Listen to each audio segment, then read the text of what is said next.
Bismillahirrahmanirrahim. Assalamualaikum warahmatullahi wabarakatuh. Waalaikumsalam warahmatullahi wabarakatuh. Alhamdulillahirabbil alamin. Alhamdulillahillazi hadana li hadza wa ma kunna linahtadiya laula an hadanallah. Asyhadu an la ilaha illallah wahdahu la syarikalah wa asyhadu anna Muhammadan abduhu wa rasuluh. Allahumma wa shalli ala sayidina Muhammad wa ala alihi wa ashabihi wa man tabi'ahum bil ihsani ila yaumiddin.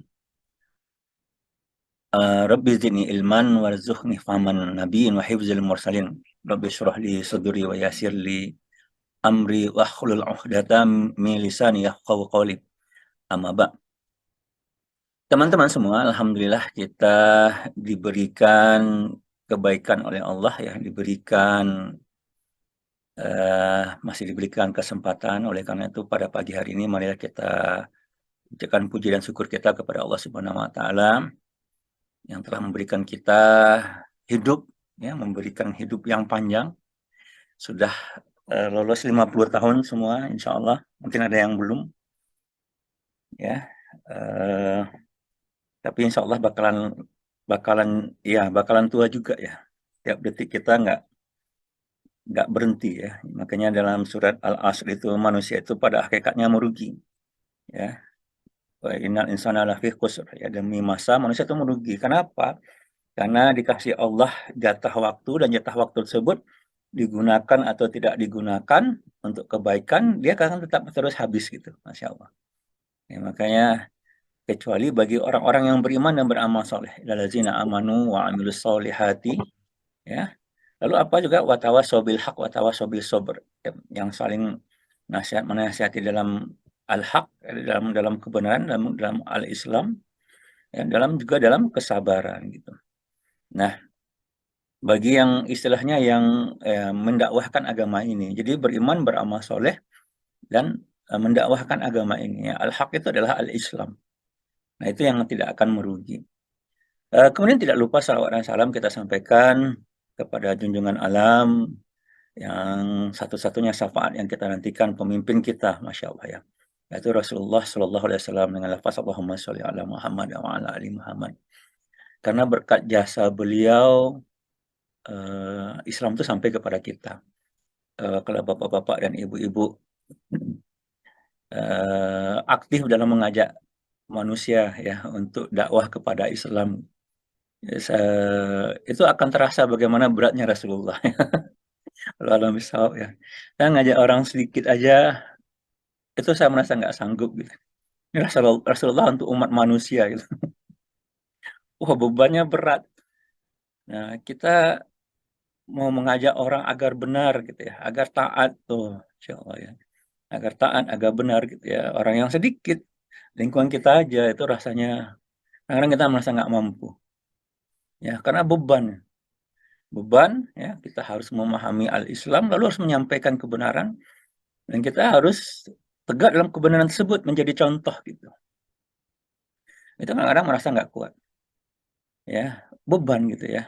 Eh, Rasulullah ini dibebankan untuk seluruh umat manusia, makanya dan beliau melaksanakannya gitu, Masya Allah. Ya, karena berkat perjuangan beliau lah, ya, maka Islam itu sampai kepada kita, al-hidayah, hidayah petunjuk tentang kehidupan.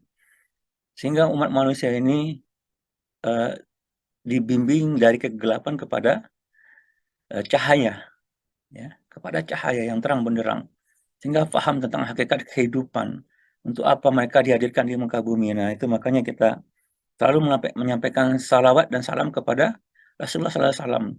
Karena kalau kita paham hal itu, maka kita akan mendapatkan kecintaan yang besar kepada beliau, ya, kepada Allah dan Rasulnya, Masya Allah. Baik teman-teman semua, ya, dan insya Allah nanti silakan tanya jawab.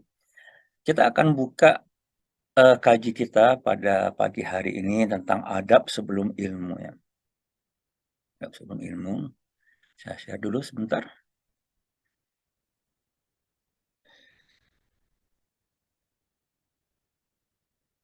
ya. Kita akan buka dengan firman Allah dalam surat Al-Mujadilah, ya. Al-Mujadilah ayat 11. Ya. Allah SWT berfirman, A'udzubillahi minasyaitonirrajim. Bismillahirrahmanirrahim. Ya ayyuhallazina amanu idza qila lakum tafassahu fil majalis fafsahu, ya. Hai orang-orang yang beriman, apabila dikatakan kepadamu berlapang-lapanglah dalam majelis, maka lapangkanlah. Yafsahillahu lakum, niscaya Allah akan berikan kelapangan untukmu. Wa iza tilang syuzu fang syuzu, ya, apabila dikatakan berdirilah kamu, maka berdirilah. Apa kata Allah berikutnya? Yarfahillahu lazina amanu minkum walazina utul ilman darajat. Maka Allah akan meninggikan orang-orang yang beriman di antara kamu dan orang-orang yang diberikan ilmu pengetahuan beberapa derajat. Wallahu bima ta'maluna khabir, dan Allah mengetahui apa yang kamu kerjakan. Ayat ini bercerita, ya, ketika zaman dahulu, ketika zaman Rasulullah SAW, itu orang-orang, ya, itu sangat suka menghadiri majelisnya Rasulullah di Madinah, ya, di masjidnya beliau, di rumahnya beliau. Nah, karena mereka apa ya, eh, berduyun-duyun gitu, maka apalagi rumah Rasulullah itu sempit, maka mereka kadang-kadang gitu ya, bersempit-sempit tadi. Maka kata Rasulullah, kata Allah, berlapang-lapanglah dalam majelis, memberikan tempat kepada orang lain walaupun sedikit, berlapang-lapanglah, maka Allah akan melapangkan, memberikan kelapangan untukmu. Nah, kalau sekarang, saat sekarang ini kalau kita lihat majelis-majelis tersebut nggak sempit, ya, malah sangat lapang, karena orang lebih suka hadir kepada sesuatu majelis dunia, ya, misalnya konser Coldplay gitu ya. Itu tiketnya jutaan pun mereka bela-belain hadir, ya, walaupun itu mendukung kemaksiatan, ya, adanya ikhtilat, itu, tapi orang berduyun-duyun ke sana. Tapi kalau majelis apa, majelis ilmu, ya, majelis ilmu itu adalah majelis ilmu Islam gitu ya, sekarang lebih lapang. Nah, eh, berikutnya dikatakan wa iza kilang syuzu, ya, ketika dikatakan berdirilah kamu. Nah, di sini tafsirnya dalam surat tafsir apakah Ibnu Katsir ataupun atau Bari dikatakan eh, perintah berdirilah kamu ini apakah perintah untuk sholat, perintah untuk berdakwah, perintah untuk berjihad gitu ya, atau perintah untuk taat kepada syariat gitu ya. Maka kita harus berdiri. Ya, nah, ya, karena ini kan kepada orang beriman, ya. Nah, berdiri langsung, laksanakan langsung, karena sebagaimana firman Allah tentang orang-orang beriman, ya, innama qala mu'minuna idza da'a ilallahi wa rasulih, ya.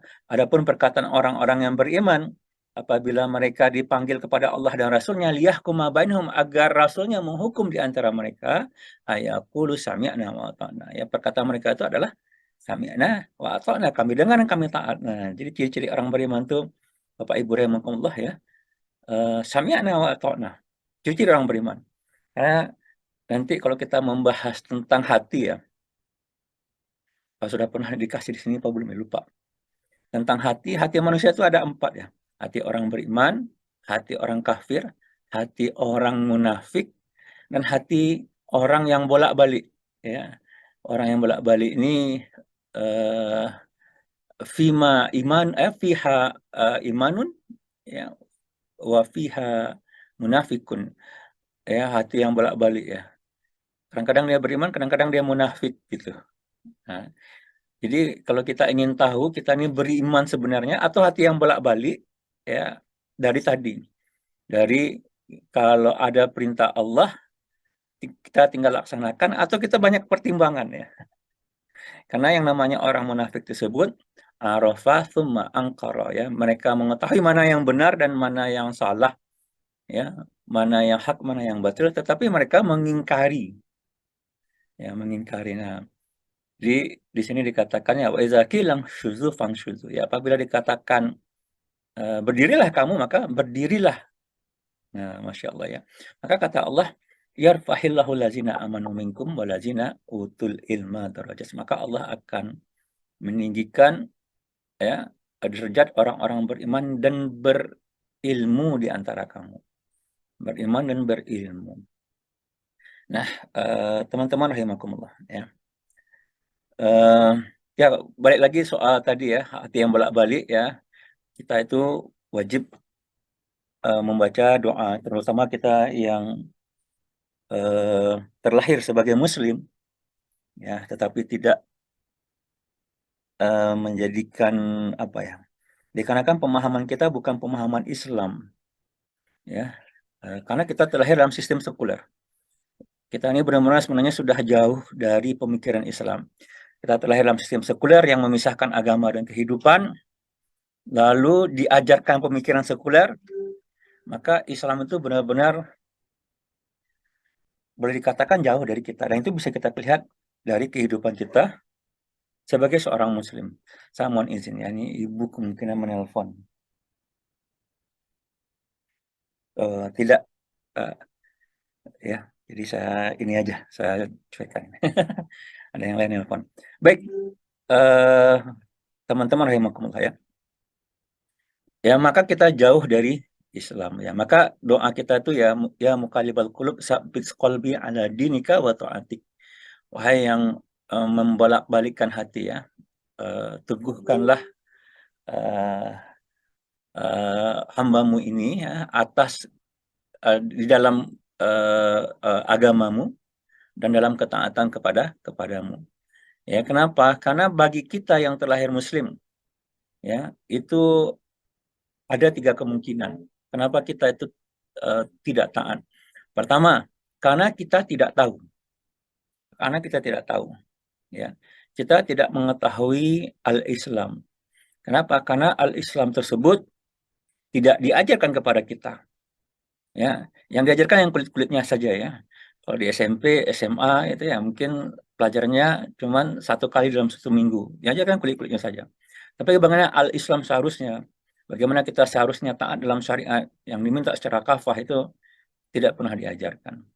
Sehingga apa? Sehingga kita tidak bertingkah laku sebagaimana yang diperintahkan oleh Allah Subhanahu wa taala. Makanya itu hati yang bolak-balik kebanyakan orang Islam. Yang kedua apa? Lupa. Lupa mengikatkan akidah tadi. Ya. Maka kita terus berdoa kepada Allah, ya muqallibal qulub, tsabbit qalbi ala dinika wa ta'atik. Yang ketiga karena dipengaruhi oleh syaitan. Nah, teman-teman rahimakumullah, ya. Jadi di sini dikatakan orang yang beriman yang taat kalau diperintahkan Allah berdiri dia akan berdiri, ya. Ayakula sami'na wa atana, ya. Mereka itu berkata sami kami mendengar dan kami taat. Ya, jadi orang beriman tersebut seperti itu. Maka Allah akan tinggikan derajatnya. Ya. Dan juga orang-orang yang berilmu. Jadi tinggal derajat tersebut orang beriman dan orang-orang yang berilmu gitu. Uh, Permasalahannya sekarang, nah, kenapa kita perlu memahami ini? Kenapa banyak orang yang tahu, yang dianggap ilmu, ya, atau banyak mempunyai apa, mengetahui banyaknya informasi, tetapi tidak mempengaruhi kepada tingkah lakunya, tidak mempengaruhi kepada ketaatannya, ya. Ini yang terjadi sekarang ya. Kita melihat ada orang yang sudah lama mengaji gitu, tapi tidak berpengaruh kepada perilakunya. Nah, karena ada sesuatu ya yang hilang, yaitu masalah adab. Jadi yang namanya ilmu tersebut sesuatu yang dimakrifatkan oleh Allah ya kepada seorang hamba ya berdasarkan izinnya sehingga apa pemahamannya tersebut mempengaruhi tingkah laku sehingga menambah ketaatannya kepada Allah. Itu yang sebenarnya ilmu. Kalau tahu banyak ya mungkin teman-teman bisa melihat bagaimana kehidupan di dalam kehidupan kita ya orang-orang yang tahu ya bahkan dengan sombong ya mempunyai kesombongan. Ya, saya pernah lihat eh, eh, termasuk orang yang naik haji ya, ya diremehkan Allah haji itu cuman apa katanya haji itu cuman pakai pakaian putih dua. Ya, saya masih ingat itu. Tapi nggak ada apa-apanya kata. Apaan itu? Ya, jadi nggak memahami hakikat haji itu apa. Ya, lalu pergi jalan-jalan katanya. Dan ini kisah nyata ya, mau saya lihat sendiri ya. Dan ya, ya meninggalnya su'ul khotimah ya, karena meremehkan seperti itu. Jadi memang eh, orang bisa kelihatan dia itu beribadah ya, orang bisa kelihatan dia beribadah segala macam gitu, tapi karena tidak, ya, dia bisa tahu, tapi dia tidak mempunyai adab. Ini soal khotimah ya. Banyak masalah lah gitu ya, saya melihat sendiri. Itu yang terjadi. Langsung ke saya ngomongnya ketika itu bicaranya. Mendingan soal khotimah. Dalam arti kata apa? Dalam kemaksiatan. Nah, ini bisa kita lihat dalam orang-orang yang eh, ada ibadahnya ya, tetapi tidak mempengaruhi kepada tingkah lakunya. Makanya ada yang tanya, nyosoklah sholat gitu ya, nyolah sembahyang gitu ya, tapi kok seperti itu perilakunya. Nah, ini adalah karena apa? Karena dia tidak eh, mendahulukan adab dalam mencari ilmu. Ya, eh, gak perlulah saya cerita kali ya, walau alam bisawab. Saya sudah sering putar-putar Bapak Ibu rahimakumullah ya, menemui menemui orang-orang hebat lah ya, gelar-gelar doktor dalam agama bahkan profesor. Itu kadang-kadang apa yang disandangnya tidak sesuai dengan apa yang dikatakannya lah tentang agama ini. Gitu. Itu yang buat saya agak berat ya, karena saya memandang orang-orang tersebut tinggi. Gitu. Jadi misalnya saya dulu pernah bertemu seorang dokter, dokter bilang akidah bayangkan ya, akidah kan seperti itu. Ya, jadi ketika saya dakwah, eh, ya beliau bilang nggak gini. Gitu. Kalau nggak apa, kalau selama nggak mengganggu pariwak nasi orang, ada dakwah. Jadi yang dia concern itu adalah masalah pariak nasi gitu. Itu kalau alam bisa. Dan itu sesuatu yang saya tuh shock juga mendengarnya. Nah itu kenapa gitu? Ya, kenapa ada orang sudah belajar lama, mengaji lama, gitu, tapi tidak berpengaruh dalam ketaatannya kepada Allah Subhanahu Wa Taala. Ini adalah masalah adab, ya, masalah adab. Adab dalam apa? Nanti kita akan belajar. Mungkin ke depan kita akan eh, masuk ya adab penuntut ilmu ya. Jadi kita pahami dulu adab ya. Adab ya menurut para ulama ya, itu perlu dipelajari. Adab ini adalah akhlak ya. Di dalam Islam tersebut kan kita ini ada hubungan dengan Allah Subhanahu wa taala itu disebut dengan ibadah. Lalu hubungan dengan diri sendiri itu disebut dengan akhlak. Namanya akhlak tersebut dia itu menempel di dalam diri kita ya. Lalu eh, hubungan dengan diri sendiri syariat.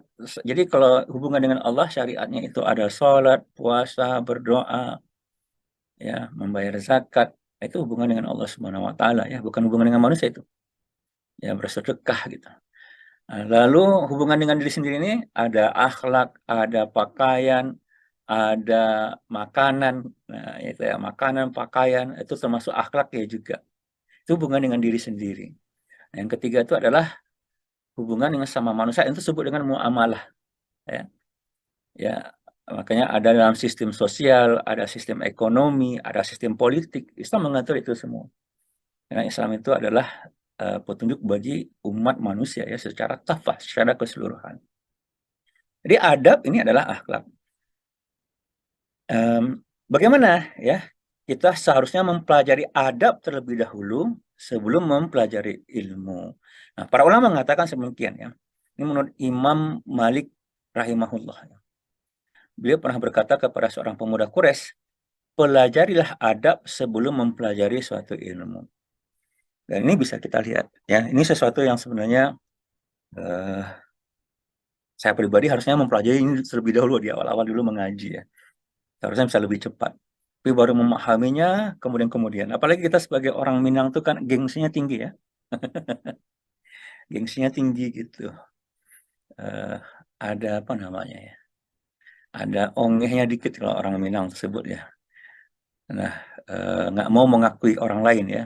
Nah, itu mungkin kepengaruh juga kepada saya dulu ya. Tapi ketika makin jauh ya, makin terasa ya guru-guru guru-guru saya pribadi gitu ya, guru-guru dalam mengaji itu adalah orang-orang yang berilmu, yang memberikan kebaikan, memberikan perubahan dalam kehidupan gitu. Makanya mulailah mengubah adab terhadap beliau-beliau tersebut ya. Lebih memuliakan para para guru, masya Allah, luar biasa. Nah itu masalah adab ya.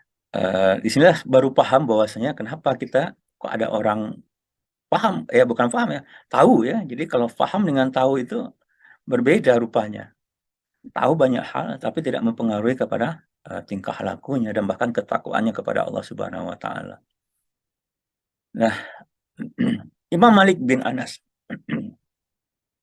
beliau menghabiskan waktu selama 16 tahun untuk mempelajari adab dan 4 tahun untuk mencari ilmu. Ya. Ibnu Mubarak ya, beliau berkata, kami mempelajari masalah adab itu selama 30 tahun. Sedangkan kami mempelajari ilmu selama 20 tahun. Jadi begitulah para ulama dulu ya. Mereka mempelajari adab terlebih dahulu.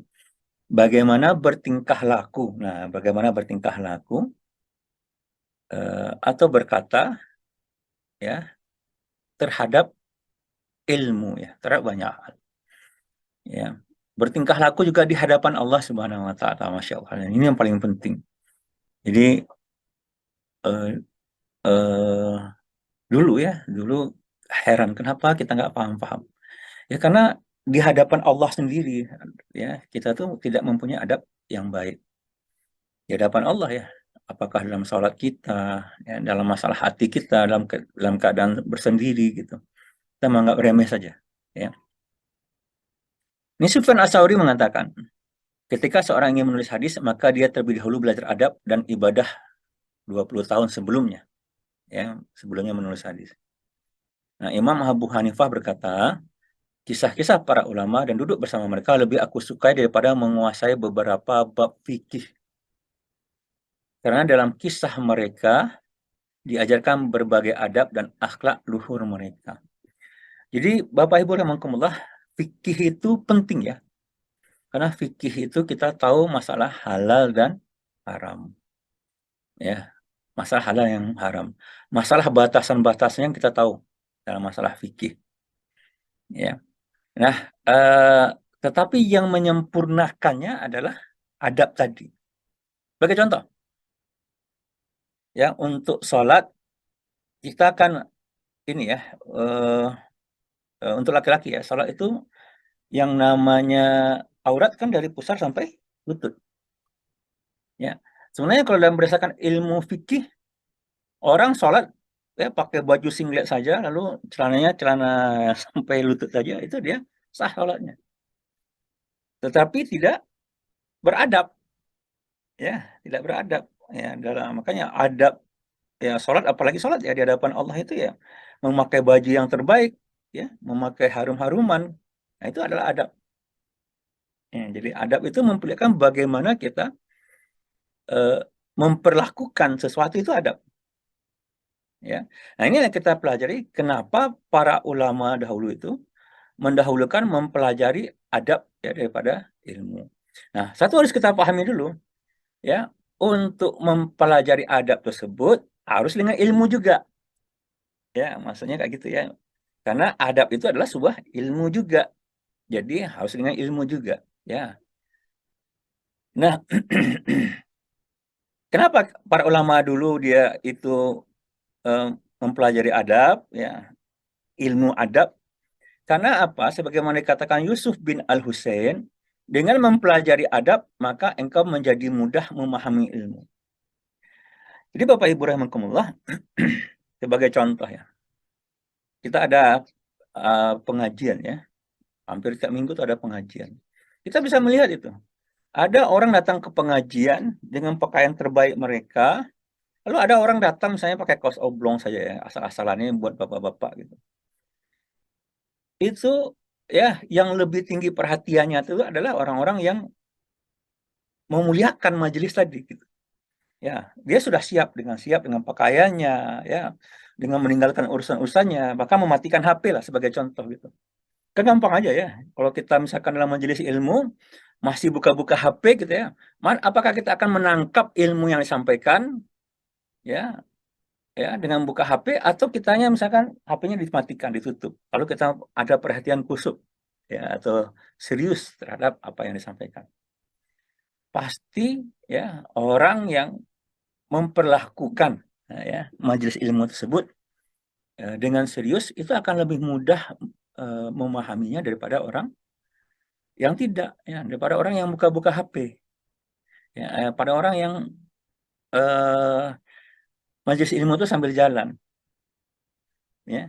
Makanya sekarang ini dengan akses yang begitu banyak ya, kita bisa lihat ya, akses yang begitu banyak, ilmu itu gampang sekarang tuh, buka YouTube segala macam gitu. Tetapi banyak orang tidak terpengaruh juga gitu. Kenapa? Karena menganggap remeh ya. Maka sambil lewat aja, sambil lewat masuk kanan keluar kiri gitu ya, atau masuk kanan keluar kanan lagi. Ya, apapun yang disampaikan itu karena tidak dianggap serius, tidak dianggap bermanfaat bagi kehidupannya. Ya, tidak dianggap penting ya eh, terhadap kepribadiannya, bagaimana dia akan berhadapan dengan Allah Subhanahu wa taala. Maka tidak nyantol gitu. Ya, mau hidupkan YouTube 1000 jam pun juga ya, tapi karena adabnya tidak ada ya nggak akan nyantol. Nah, itu banyak. Apalagi tadi menganggap remeh ya. Tadi ya itu ketemu orang nggak remeh. Haji itu apalah itu. Hanya 2 kain taruh sini kanan. Kan dia bilang. Jalan-jalan katanya. Itu nggak pengaruh kepada tingkah lakunya. Ya, pergi haji, balik haji nggak mempengaruhi kepada tingkah lakunya. Nah, ini dikatakan oleh Syekh Shalih Al-Utsaimin ya. Dengan memperhatikan adab, maka akan mudah meraih ilmu. Jadi kalau kita sudah punya adab, ya, adanya pentakziman, memuliakan majelis ilmu, memuliakan guru kita gitu, ya maka itu akan mudah meraih ilmu, mudah kita akan memahami. Dan sedikit perhatian pada adab, maka ilmu akan disia-siakan. Ya, inilah alasan kenapa adab itu dipelajari. Ya, ini dikatakan oleh Ibnu Mubarak ya, siapa saja yang meremehkan adab, maka dia akan disiksa dengan kekurangan akan amalan sunnah. Maka kita bisa melihatnya, kenapa ada orang sudah tahu, tapi ya sholat sunnahnya tidak jalan, zikirnya tidak jalan, doanya tidak jalan, karena dia meremehkan adab. Ya, nah, ini yang dikatakan ya, orang-orang yang arafah summa angkara. Orang-orang yang mengetahui tapi dia mengingkari sudah itu. Kenapa? Miskin adab. Dan siapa saja yang meremehkan amalan sunnah, maka dia akan disiksa dengan kekurangan amalan fardu. Jadi kalau sudah meremehkan amalan sunnah, yang fardunya juga kadang-kadang lewat gitu. Ya, dan siapa saja yang meremehkan amalan fardu, maka dia akan disiksa dengan kekurangan akan makrifat. Nggak banyak yang dia tahu, nggak banyak yang dia paham. Sehingga apa? Pengetahuan tersebut tidak mempengaruhi kepada tingkah lakunya, tidak ada makrifat dalamnya, tidak memahami kenapa harus begini, kenapa harus begitu. Ya, masih cemas dengan masalah-masalah dunia gitu. Ya, tidak ada ketenangan dalam hatinya karena nggak ada makrifat ya. Ada ketenangan dalam hatinya. Nah, ini yang terjadi. Nah, ini bisa kita lihat dalam kehidupan. Jadi sebenarnya gampang kita untuk memahami hakikat keimanan kita dalam kehidupan ini ya. Kalau kalau kita tidak bahagia, ada kemungkinan kita tidak taat kepada Allah. Ya, kenapa? Karena kita tidak taat, ya makrifat tidak muncul. Ya, kenapa? Karena dimulai dari tidak adanya adab. Oleh karena itu Ibnu Ibnu Qayyim ya Al-Jauziyah menyatakan adab seseorang itu adalah alamat kebahagiaan dan keberuntungannya. Jadi ada kaidah kausalitas ya, dimulai dari adab sampai dalam masalah kebahagiaan, sampai dalam masalah keberuntungannya. Sedangkan minimnya adab merupakan alamat kenestapaan dan kerugiannya. Ya, dan tidak ada kebaikan di dunia dan di akhirat yang diharapkan untuk diperoleh seperti memperoleh adab. Begitu juga tak ada yang sudi mendapatkan keburukan di dunia dan akhirat sebagaimana minimnya adab. Nah, jadi dimulai dari adab Bapak Ibu rahimakumullah ya. Dan itu adalah alamat kebahagiaan dan keberuntungannya. Karena apa? Akan sampai ya dimulai dari dia memahami ilmu ya, dari memahami ilmu dia akan memudahkan dia untuk melakukan amalan sunnah, amalan fardu ya, sehingga menjadikan dia sebuah ketaatan ya, engkah ketaatan, dia akan mendapatkan makrifat. Masya Allah ya. Nah, makrifat tersebut akan memberikan dia kebahagiaan. Kan banyak yang tahu tentang hadis, ya, semuanya itu baik bagi seorang mukmin. Kalau dia mendapatkan kebaikan, dia bersyukur, yang itu baik baginya. Kalau dia mendapatkan ujian, dia bersabar, yang itu baik baginya. Banyak orang yang tahu tentang hadis tersebut, tapi banyak orang yang mendapatkan kebaikan dia tidak bersyukur, ya, tidak mendapatkan ujian dia tidak bersabar gitu, malah risau, ya, malah tidak menganggapnya baik. Kenapa? Karena tidak memahami tadi, ya, tidak ada makrifat.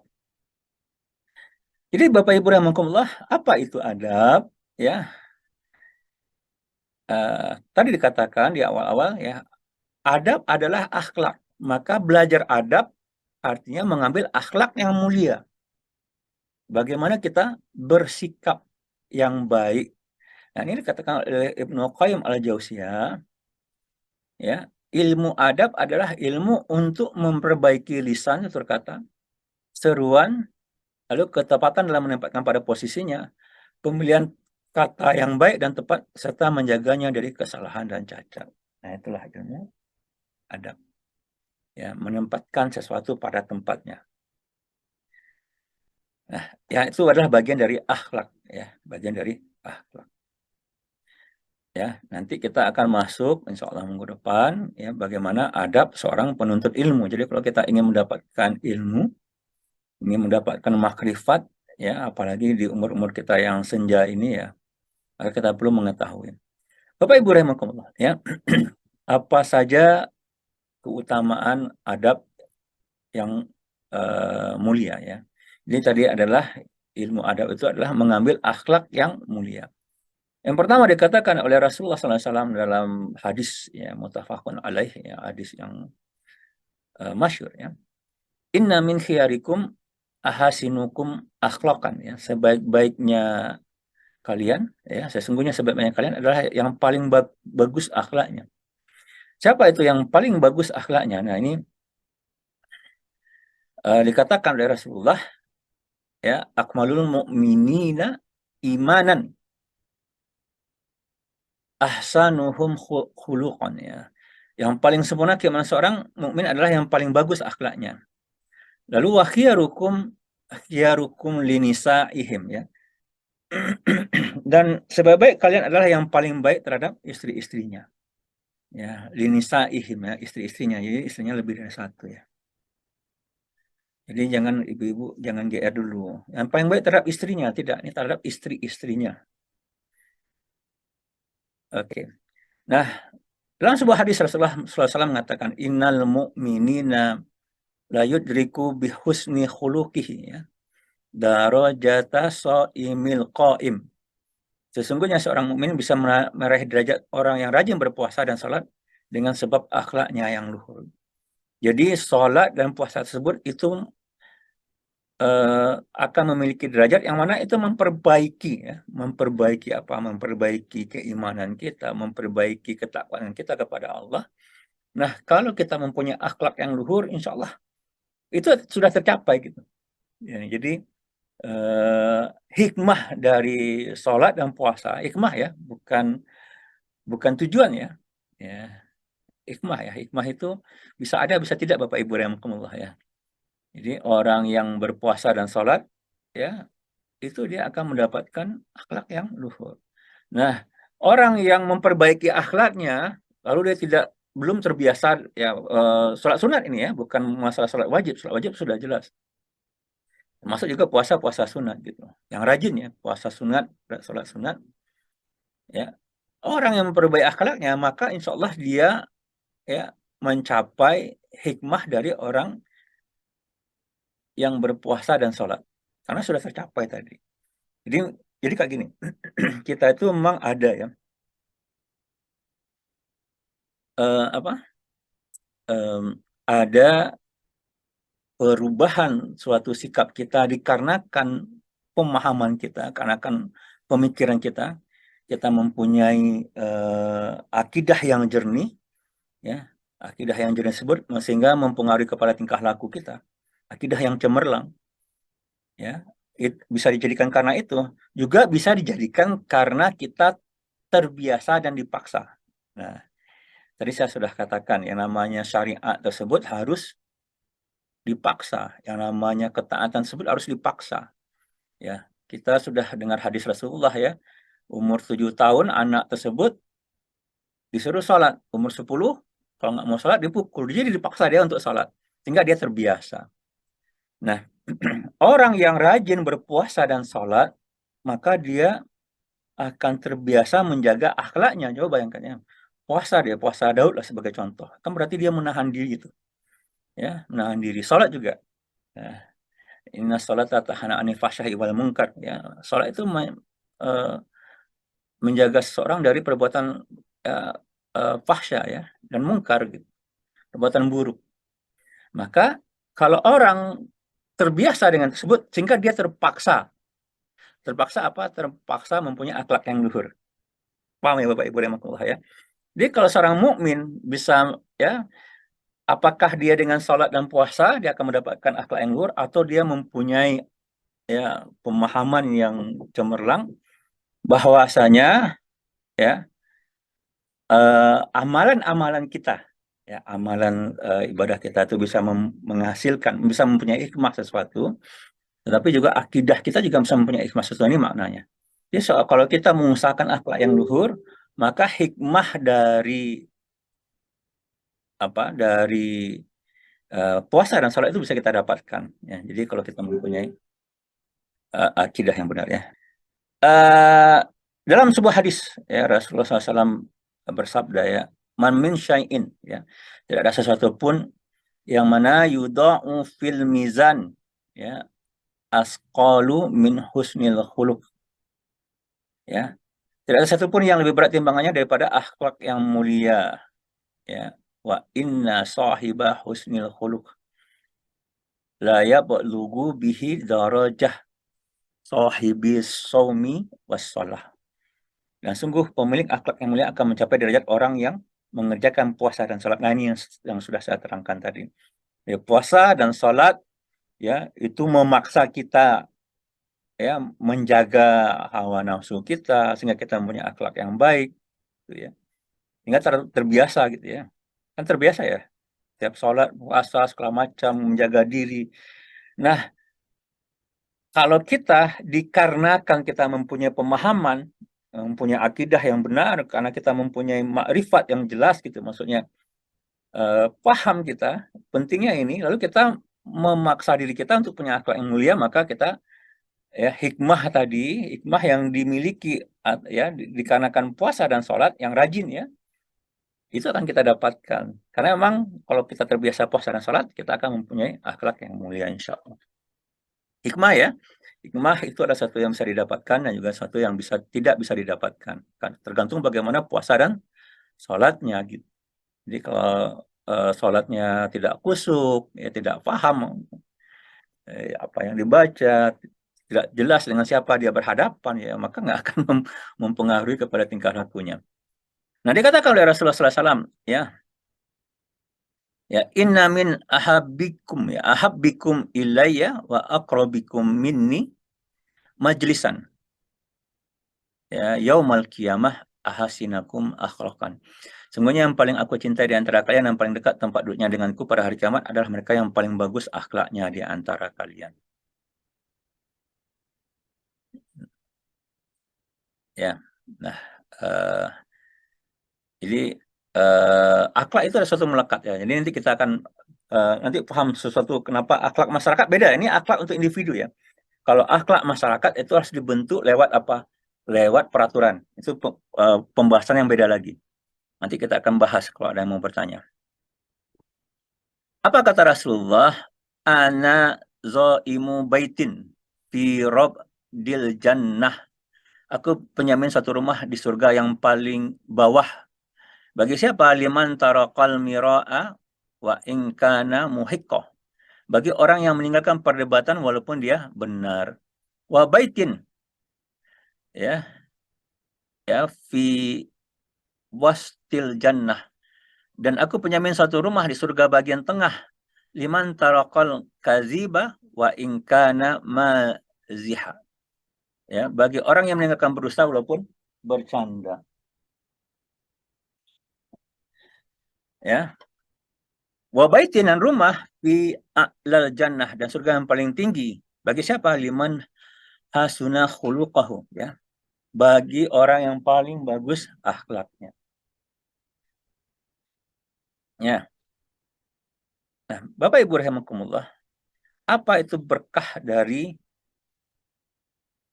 ya adab yang mulia? Imam Al-Bukhari Muslim merawatkan dari Al-Araj berkata bahwasanya Al-Araj pernah mendengar Abu Hurairah berkata bahwasanya Abu Hurairah itu adalah lelaki yang miskin, ya. Jadi Abu Hurairah berkata, aku adalah lelaki miskin, aku membantu Rasulullah SAW dengan batas kemampuanku, sementara kaum muhajirin mereka sibuk dengan berdagang di pasar, kaum ansar sibuk mengurus harta mereka.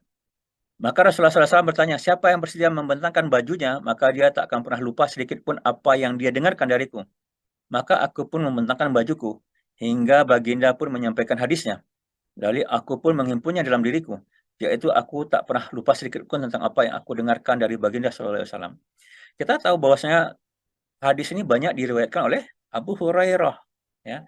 Jadi dari Aisyah radhiyallahu an dan juga Abu Hurairah radhiyallahu an. Ketika itu beliau masih kecil bersama Rasulullah, dan beliau itu ya melayani Rasulullah gitu. Ya, membantu Rasulullah, apapun kebutuhan Rasulullah, ya, sebagai anak-anak itu bantu. Termasuk membentangkan bajunya untuk apa? Untuk Rasulullah berdakwah. Nah, ini di Madinah ini. Ada Muhajirin, ada Ansar. Mereka sibuk dengan urusan mereka-mereka, tapi Abu Hurairah tidak. Ya, maka apa yang didapatkan oleh beliau? Beliau nggak lupa sedikit pun, nggak pernah lupa. Oh, Masya Allah, ya. Ini yang paling berat tuh Bapak Ibu rahimahullah, ya, lalu lupa, ya. Apalagi kalau berdakwah. Lagi kita ceramah segala macam, ada ayat atau hadis, dulu kita ingat, sekarang kita lupa. Nah, ini karena apa? Karena adab beliau kepada Rasulullah SAW. Nggak dibikin lupa sedikit pun. Wah, Masya Allah. Luar biasa, ya. Itu yang diimpikan oleh semua hafiz, ya, dan hafizah. Nah, kita tahu Abu Hurairah itu datang ke Madinah setelah peristiwa perang Khaibar, setelah Zulhudaybiyah, ya, Hudaybiyah, ya, perjanjian Hudaybiyah. Beliau itu hanya bersama Nabi tidak kurang dari 4 tahun. Tapi karena tekadnya membersamai Nabi SAW, itulah yang membuatnya menguasai banyak hadis dan karomah karena doa dari Nabi SAW. Masya Allah. Ya, itu Imam Abu Hurairah, ya. Imam Abu Hanifah menuturkan, aku membersamai Hamad bin Abi Sulaiman selama 12 tahun. Aku tidaklah salat sekali saja sejak Hamad wafat, kecuali aku memintakan ampunan untuknya dan kedua orang tuaku.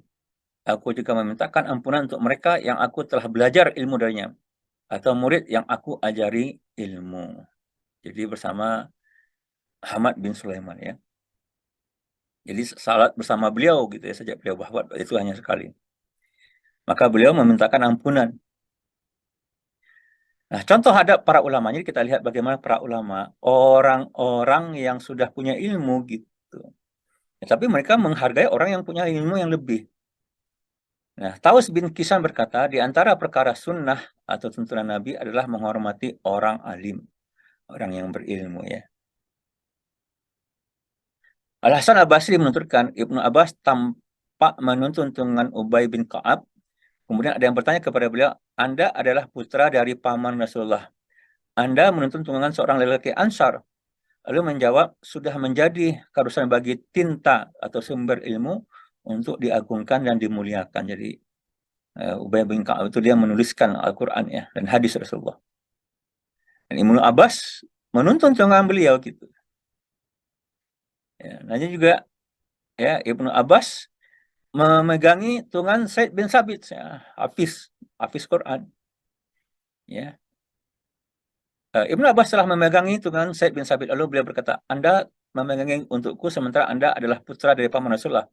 Beliau menjawab, beginilah kami seharusnya memperlakukan ulama, ya, walaupun lebih muda daripada beliau. Abdurrahman bin Zaid bin Aslam berkata, Yahya bin Sa'id telah membersamai Rabi'ah bin Abi Abdurrahman At-Taimi, ya. Jika Rabi'ah berhalangan, Yahya menyampaikan hadis kepada mereka dengan sempurna. Beliau adalah murid yang banyak menguasai hadis, tetapi jika Rabi'ah hadir, maka Yahya pun menahan diri karena menghormati Rabi'ah, bukan karena Rabi'ah lebih tua darinya, padahal usianya sama, masing-masing saling menghormati. Nah, Imam Muslim ya, kita tahu hadis Bukhari Muslim ya. Imam Muslim tersebut itu muridnya Imam Al-Bukhari. Nah, apa kata Imam Muslim? Adab beliau kepada Imam Al-Bukhari, biarkanlah aku mencium kedua kakimu, wahai guru para guru, penghulu para ahli hadis, dan dokter hadis yang menguasai segala macam penyakitnya, Masya Allah. Jadi, kalau kita tahu sejarahnya Imam Al-Bukhari, Bapak Ibu rahimahumullah ya, di hadis tersebut terserak-serak gitu ya. Nah, dan banyak hadis-hadis palsu yang dibikin. Maka beliau kumpulkan ya, lalu beliau apa beliau ini kan bersihkan ya, mana hadis yang sahih, mana hadis yang hasan, ya, mana hadis yang dhaif dan mana hadis yang maudhu, ya, mana yang tertolak ya dari perawinya. Jadi beliau selidiki semua ya, Masya Allah. Nah, apa yang kita lihat lagi dalam masalah berbeda pendapat ada para ulama ya. Imam Az-Zahabi menukil di Syiar Al-Alamin Nubala dari Imam Hafiz Abu Musa Yunus bin Abdul Ala As-Sadafi Al-Misri, salah satu sahabat Imam Syafi'i. Dia berkata, aku tidak melihat orang berakal melebihi Syafi'i. Aku mendebatnya tentang suatu masalah pada suatu hari. Kemudian kami berpisah, lalu dia menemuiku dan mengandang tanganku lalu berkata, wahai Abu Musa, bukankah kita tak bersaudara, bersahabat, meskipun kita tidak bersepakat dalam suatu masalah. Nah, Ahmad bin Laits, ya, aku mendengar Ahmad bin Hambal berkata, aku akan benar-benar mendoakan Syafi'i dalam salatku selama 40 tahun, ya, dan aku berdoa, ya Allah, ampunilah diriku dan orang tuaku. Dan Muhammad bin Idris Asy-Syafi'i. Jadi Imam Ahmad bin Hambal, walaupun berbeda mazhab dengan Imam Syafi'i, ya, beliau mendoakan Imam Syafi'i. Nah, itulah tentang kemuliaan adab para ulama. Jadi yang terakhir, Bapak Ibu rahimakumullah ya, kita meminta kepada Allah agar diberikan akhlak yang mulia. Ya, dan ini ada doanya. Allahumma inni a'udzubika min munqaratil akhlak wal a'mali wa ahwahi. Ya. Ya Allah, aku berlindung kepadamu dari akhlak, ya, amal dan hawa nafsu yang mungkar. Dan tentu ya, kita bisa memaksakan diri kita ya untuk mempunyai akhlak yang mulia. Caranya bagaimana? Mempelajari bagaimana akhlak-akhlak ya terhadap ilmu ya. Jadi adab terhadap ilmu. Nanti insya Allah minggu depan kita sambung lagi insya Allah. Demikian saja, kalau ada pertanyaan silahkan.